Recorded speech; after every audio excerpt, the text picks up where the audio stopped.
Welcome to knowledge of coaching classes. आज से हम स्टार्ट करने जा रहे हैं केमिस्ट्री का यूनिट नंबर 5 इलेक्ट्रोकेमिस्ट्री। इसका वेटेज है 5 to 7 मार्क और ये एक बहुत ही इम्पॉर्टेंट यूनिट है as a examination point of view.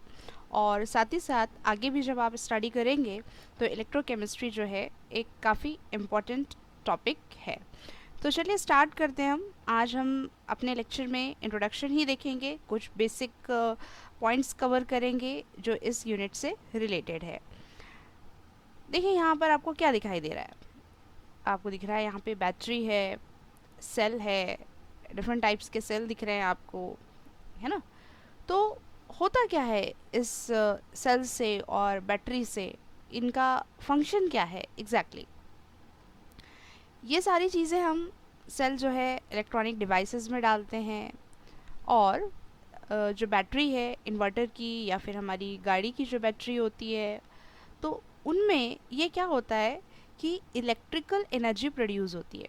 अब इलेक्ट्रिकल एनर्जी कैसे प्रोड्यूस होती है, ये सेल के अंदर, ये बैटरी के अंदर है क्या, केमिकल्स हैं। इनके अंदर क्या है, सब केमिकल्स हैं। जितने भी एग्जांपल्स यहाँ पर हैं, बैटरी के एग्जांपल है, सेल के एग्जांपल्स हैं, वेरियस टाइप्स ऑफ सेल्स यहाँ पर दिख रहे हैं। ये सभी में अंदर जो है वो केमिकल है। और जब हम इसको कोई इलेक्ट्रॉनिक डिवाइस में डालते हैं, जब ये वर्क करता है तो इसके अंदर की जो केमिकल एनर्जी है वो कन्वर्ट होती है इलेक्ट्रिकल एनर्जी में।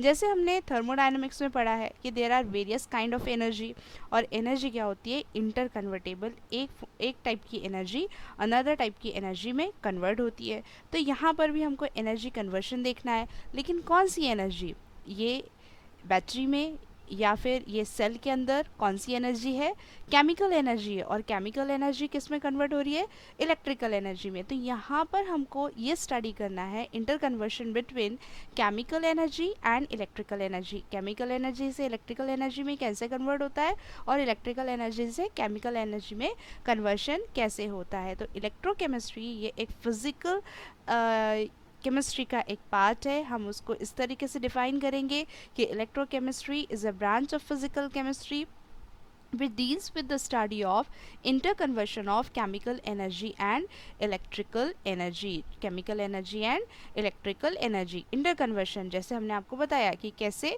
केमिकल और इलेक्ट्रिकल एनर्जी एक दूसरे में कन्वर्ट हो रही है। तो यही हमको इस यूनिट में पढ़ना है।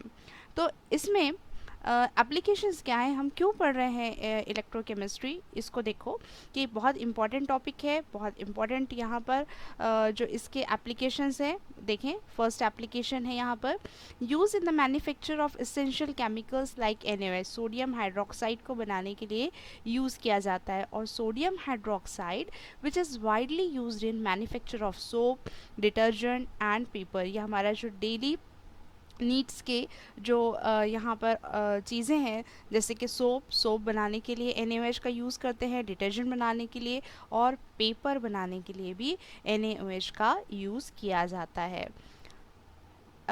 इलेक्ट्रोकेमिस्ट्री का यूज़ है इन मैन्युफैक्चर ऑफ फ्लोरीन। फ्लोरीन जो एक इम्पॉर्टेंट एलिमेंट है, उसको बनाने के लिए भी यूज़ करते हैं, इलेक्ट्रोकेमिस्ट्री का यूज़ किया जाता है।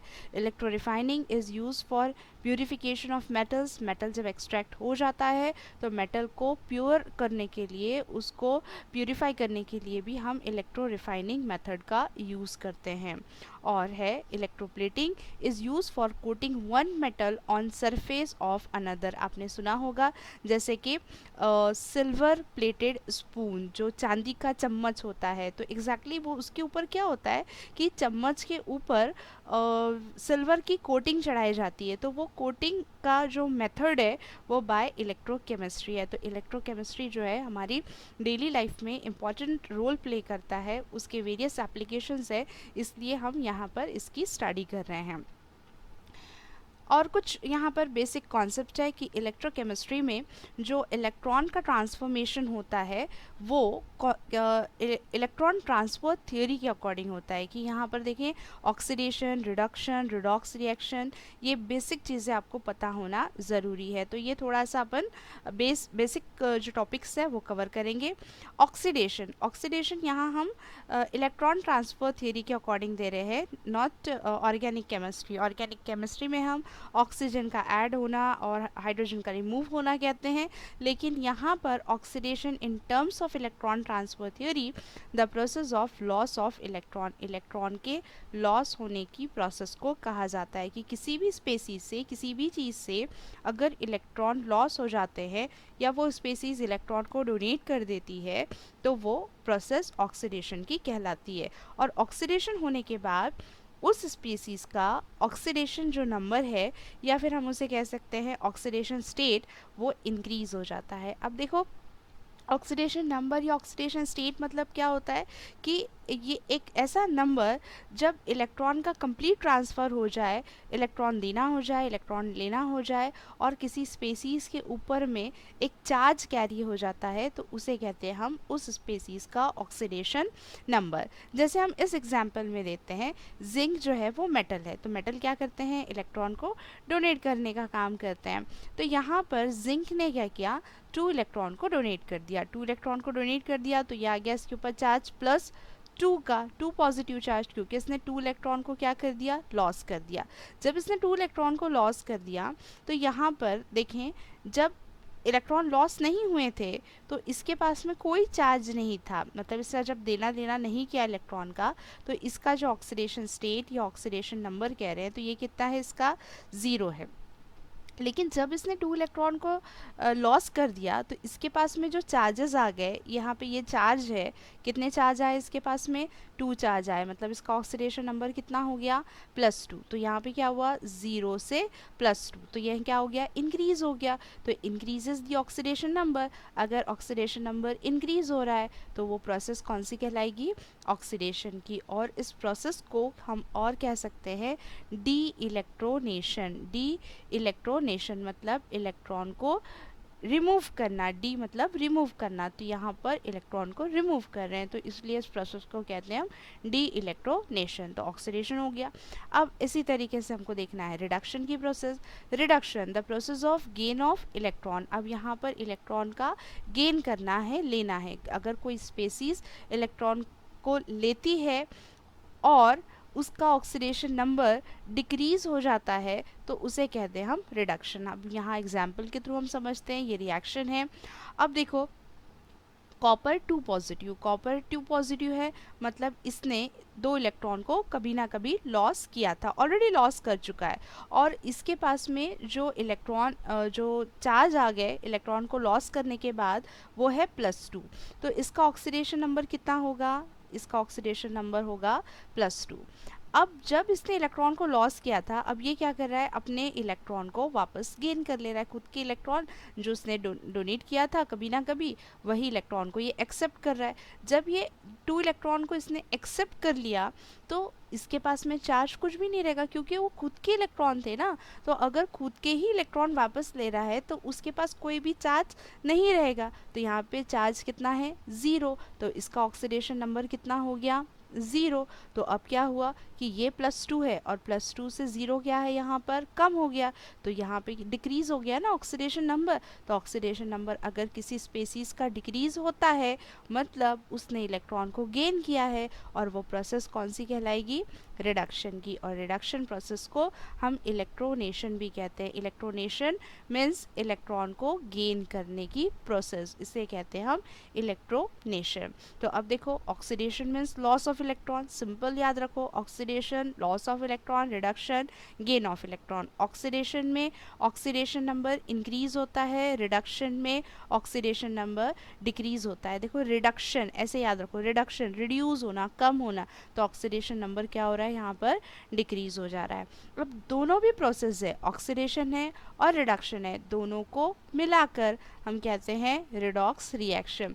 तो ऐसी रिएक्शन जिसमें ऑक्सीडेशन एंड रिडक्शन साइमल्टेनियसली होता है उसे हम कहते हैं redox reaction. Redox reaction are those in which oxidation and reduction takes place simultaneously.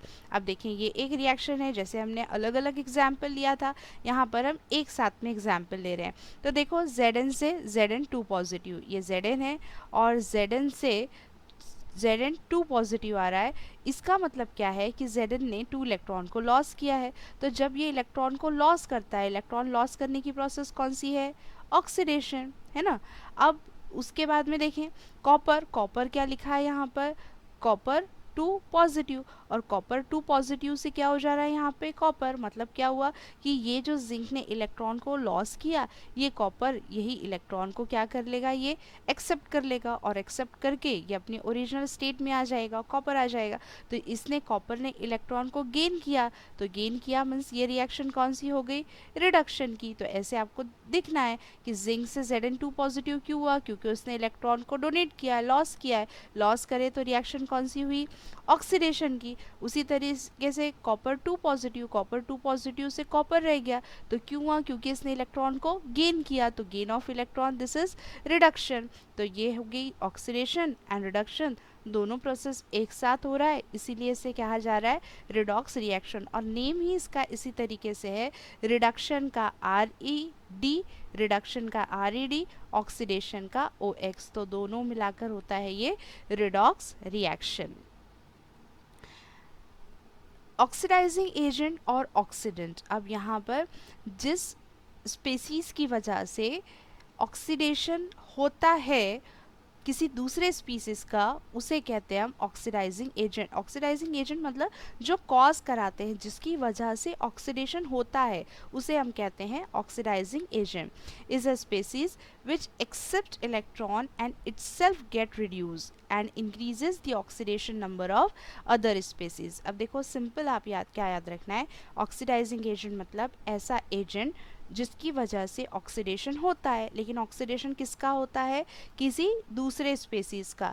तो जब किसी दूसरे स्पेसीज का ऑक्सीडेशन होता है तो उस स्पेसीज का क्या होगा, क्या होगा, उसका रिडक्शन होगा, इट्स सेल्फ गेट रिड्यूस, वो खुद रिड्यूस्ड होता है और दूसरे को ऑक्सीडाइज करता है, और खुद रिड्यूस्ड होकर दूसरे को ऑक्सीडाइज करता है and increases the oxidation number of another, और जब दूसरे को ऑक्सीडाइज कर रहा है तो उसी का ऑक्सीडेशन नंबर को भी क्या करेगा, वो इंक्रीज करेगा, मतलब खुद के ऑक्सीडेशन नंबर को डिक्रीज करेगा, दूसरे के ऑक्सीडेशन नंबर को इंक्रीज करेगा, उसे कहते हैं हम ऑक्सीडाइजिंग एजेंट और ऑक्सीडेंट। इसी के अपोजिट आएगा रिड्यूसिंग एजेंट और रिडक्टेंट।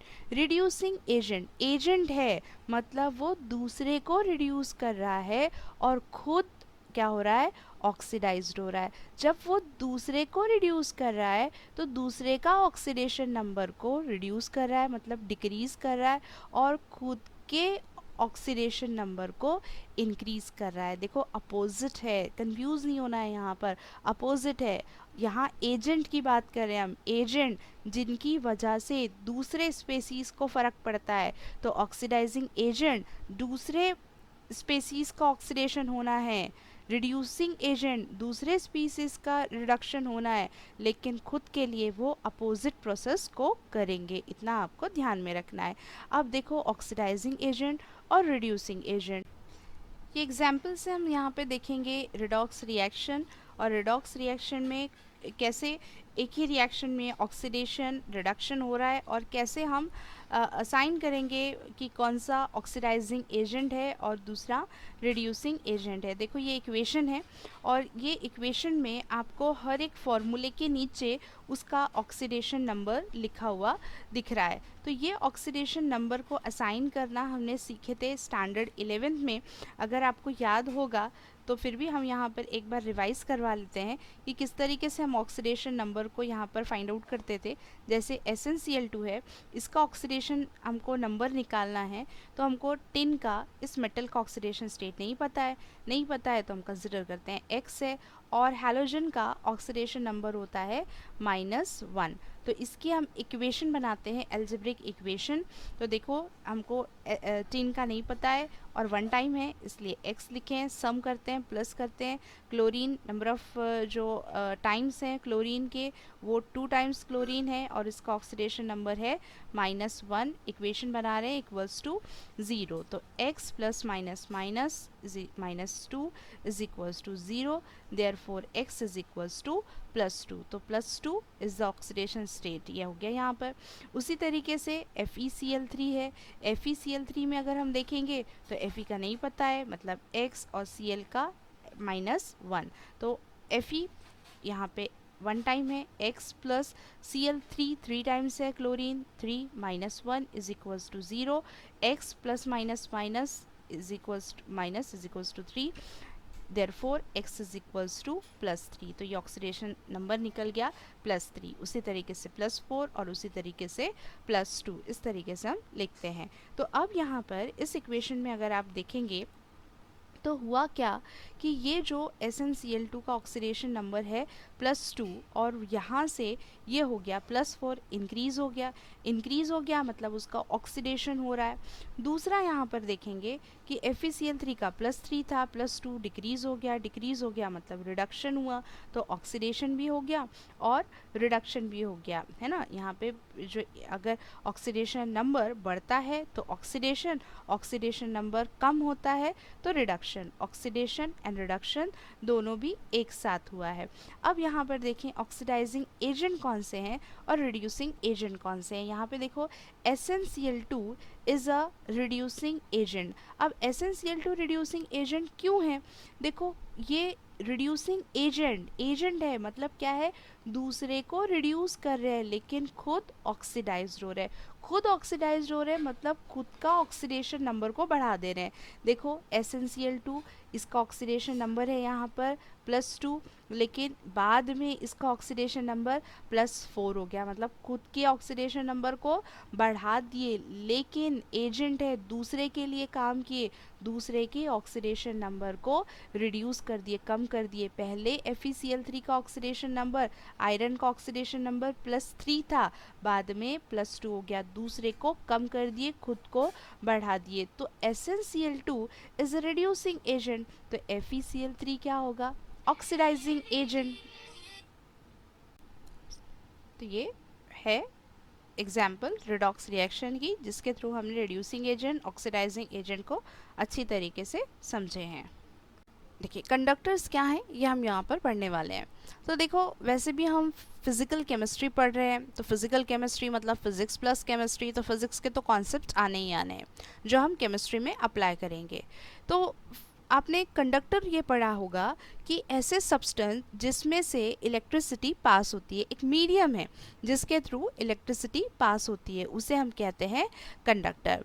तो यहाँ पर देखें कि conductor, the substance which carry electricity are called conductors. अब उसमें यहाँ पर जो gold, silver, aluminium, tungsten, salt water, यहाँ पे आपको ग्रेफाइट भी दिख रहा है, एसिड सोल्यूशन है, सिलिकॉन्स है, ये वेरियस मीडियम्स हैं जिसमें से इलेक्ट्रिसिटी जो है वो पास हो सकती है।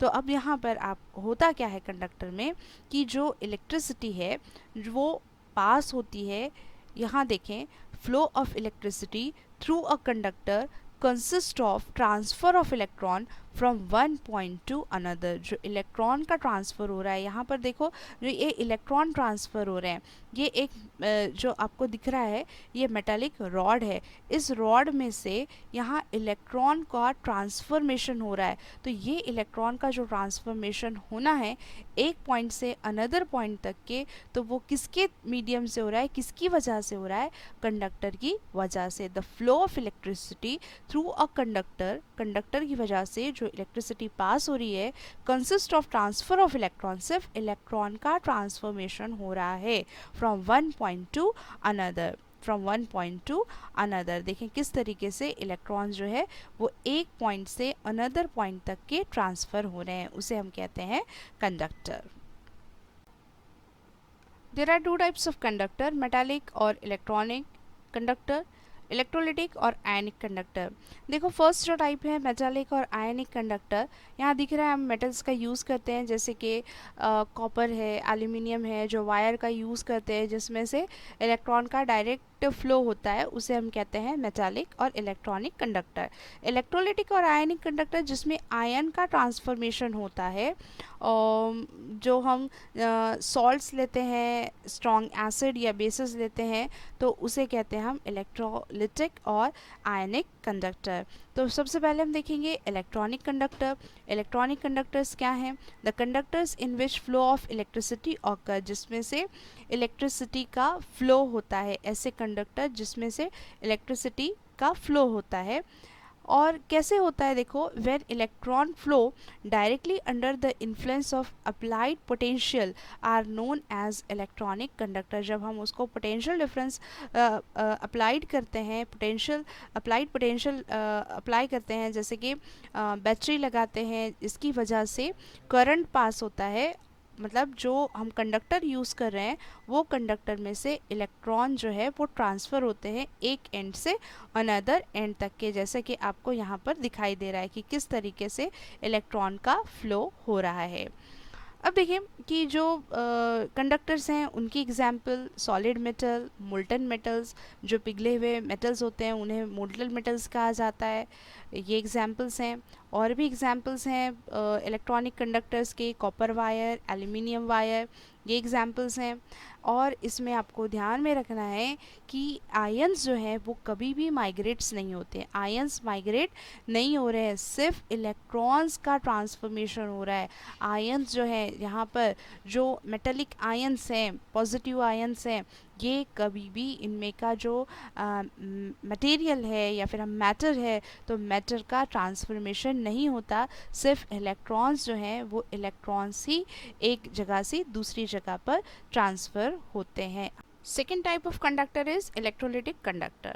The conductors in which conduction is due to migration of positive and negative ions are known as electrolytic conductor. जहाँ पर आयंस का माइग्रेशन होता है, यहाँ इलेक्ट्रॉन्स नहीं है, यहाँ पे क्या है, आयंस है, पॉजिटिव एंड नेगेटिव आयंस, जिसमें क्योंकि हमने यहाँ पर मेटल नहीं लिया है, यहाँ पर हमने सॉल्ट लिया है, स्ट्रॉन्ग एसिड लिया है, बेस लिया है, जिसमें आयंस प्रेजेंट होते हैं, और वो आयंस की वजह से जो माइग्रेशन होता है, जो रिएक्शंस होती है इलेक्ट्रोड्स के ऊपर, एक पॉजिटिव इलेक्ट्रोड होता है, एक नेगेटिव इलेक्ट्रोड होता है, एक पे ऑक्सीडेशन होता है, रिडक्शन होता है, तो उसको हम कहते हैं इलेक्ट्रोलिटिक कंडक्टर। तो देखिए किस तरीके से यहाँ पर माइग्रेशन होते हैं, यहाँ पर आयंस आपको नज़र आ रहा होगा, यहाँ पर ये देखो किस तरीके से आयंस का यहाँ पर माइग्रेशन हो रहा है।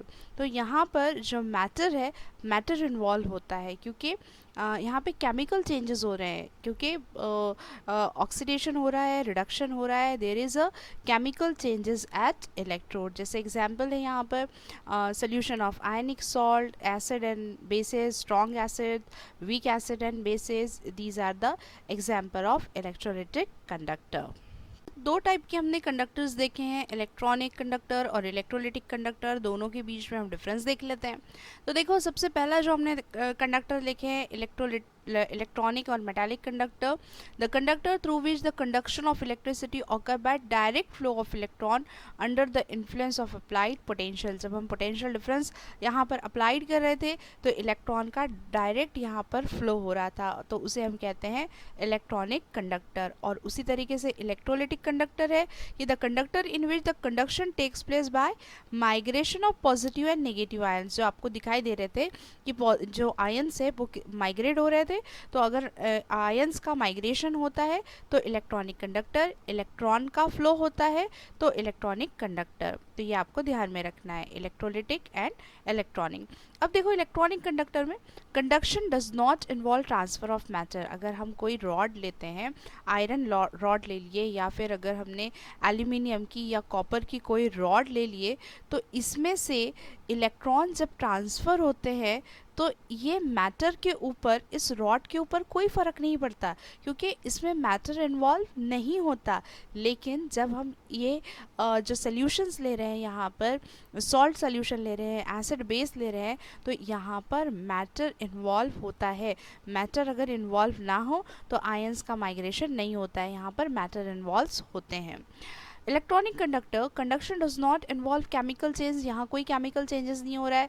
आप देख रहे हैं कि जो इलेक्ट्रिकल वायर्स होते हैं, वायर्स सालों साल लगे रहते हैं, कभी उनमें कुछ चेंजेस नहीं आते, there is no chemical change. और जब हम किसी सॉल्यूशन के अंदर से आयंस जब माइग्रेट्स होते हैं, मैटर ट्रांसफ़र हो रहा है, तो केमिकल चेंजेस होते हैं। इलेक्ट्रॉनिक कंडक्टर में the conductance of metallic conductor is very high, जहाँ पर जो मेटालिक कंडक्टर्स होते हैं इसमें से कंडक्टेंस मतलब इलेक्ट्रिसिटी जो पास होती है वो काफ़ी ज़्यादा अमाउंट में होती है।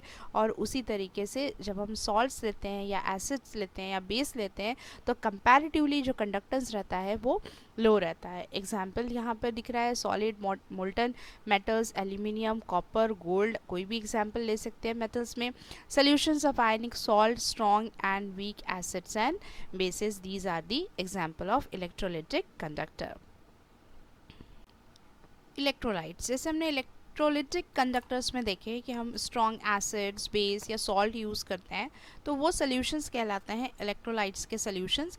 इलेक्ट्रोलाइट्स मतलब the substances which are dissociated in aqueous solution and produce their ions are called electrolytes. ऐसे सब्सटेंस जो एक्वियस सॉल्यूशन वाटर के अंदर डिसोसिएट हो जाते हैं, मतलब डिज़ोल्व होने के बाद उनके जो आयंस है वो सेपरेट आउट हो जाते हैं, तो उसे कहते हैं हम इलेक्ट्रोलाइट्स। आयंस जो है वो प्रोड्यूस हो जाते हैं, पॉजिटिव एंड नेगेटिव आयंस। तो अब ये जो इलेक्ट्रोलाइट्स हैं जैसे कि HCl, KCl, acetic acid, NaOH, जैसे HCl है, HCl को अगर हम वाटर में HCl को अगर हम वाटर में डिज़ोल्व कर दें तो यहाँ पर H पॉजिटिव आयंस को फॉर्म करेगा, उसी तरीके से Cl नेगेटिव आयंस को फॉर्म करेंगे।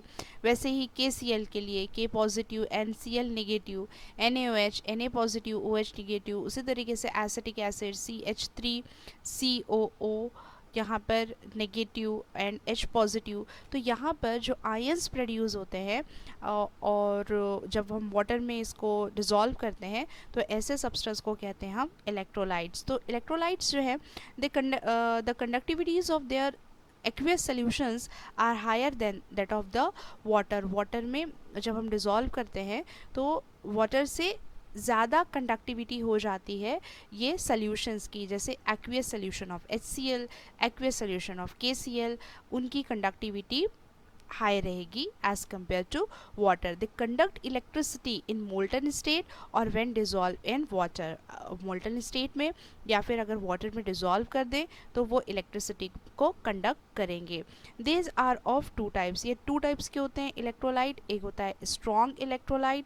स्ट्रॉन्ग इलेक्ट्रोलाइट्स जैसे कि the substances such as ionic salt, strong acid, strong base, जो कंप्लीटली डिसोसिएट हो जाते हैं एक्वियस सॉल्यूशन के अंदर। स्ट्रॉन्ग इलेक्ट्रोलाइट जो एक्वियस सॉल्यूशन में मतलब वाटर में जब हम डिज़ोल्व करते हैं तो कंप्लीटली अगर डिसोसिएट हो जाते हैं और आयंस को प्रोड्यूस कर देते हैं तो उसे कहते हैं हम स्ट्रॉन्ग इलेक्ट्रोलाइट। और उसके अपोजिट आएगा वीक इलेक्ट्रोलाइट जो पार्शियली डिसोसिएट होंगे, वो पूरी तरीके से डिसोसिएट नहीं होंगे और कंप्लीटली आयंस को प्रोड्यूस नहीं करेंगे, तो उसे कहेंगे हम वीक इलेक्ट्रोलाइट। अब स्ट्रॉन्ग इलेक्ट्रोलाइट है, जितने ज़्यादा आयंस प्रोड्यूस होंगे तो वो एग्जिबिट करेगा हाई कंडक्टिविटी, उतना ज़्यादा इलेक्ट्रिसिटी पास होगी। वीक इलेक्ट्रोलाइट है मतलब आयंस कम प्रोड्यूस हो रहे हैं तो एग्जिबिट करेगा लो conductivity.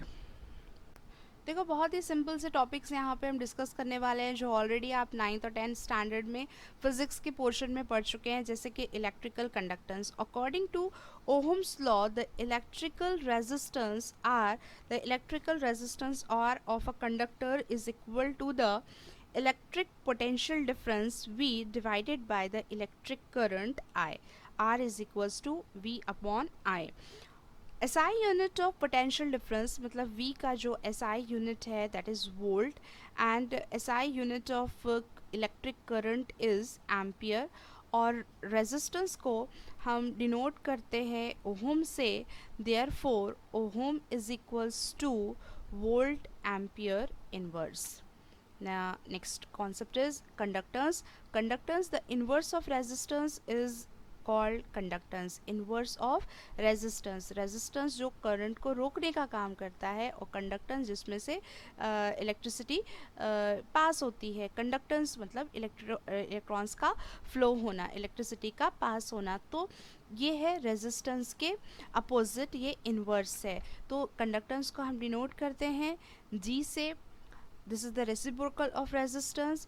G is equals to 1 by R. The SI unit of G is मतलब conductance का SI unit है Siemens और which is equal to ohm inverse. Siemen को डिनोट करते हैं एस से, ये एस से भी हम इसको डिनोट कर सकते हैं, मतलब कंडक्टेंस का यूनिट लिख सकते हैं हम सीमेन, या फिर ओहम इनवर्स भी लिख सकते हैं। उसके बाद है resistance. Resistance the it measure the obstruction to flow of current, कि कितना वो करंट को रोकता है। हायर द रेजिस्टेंस, जितना ज़्यादा रेजिस्टेंस होगा उतनी कंडक्टिंग पावर लो होगी।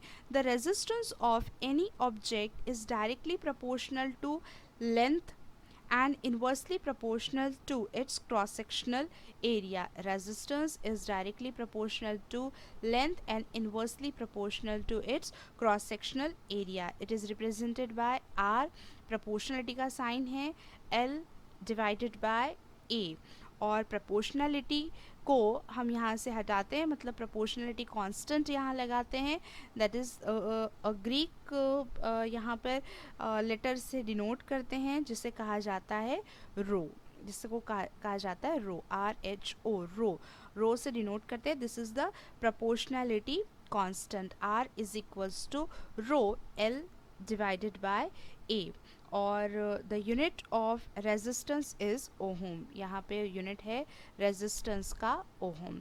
तो ये बहुत ही बेसिक से टॉपिक्स थे जो आप ऑलरेडी पढ़ चुके हो, यहाँ पर सिर्फ एक बार हमने उसको रिवाइज किया है। नेक्स्ट लेक्चर में हम इम्पॉर्टेंट टॉपिक्स कवर करेंगे, कंडक्टिविटी, मोलर कंडक्टिविटी, कॉरलॉश लॉ। तो देखते रहिए नेक्स्ट वीडियो।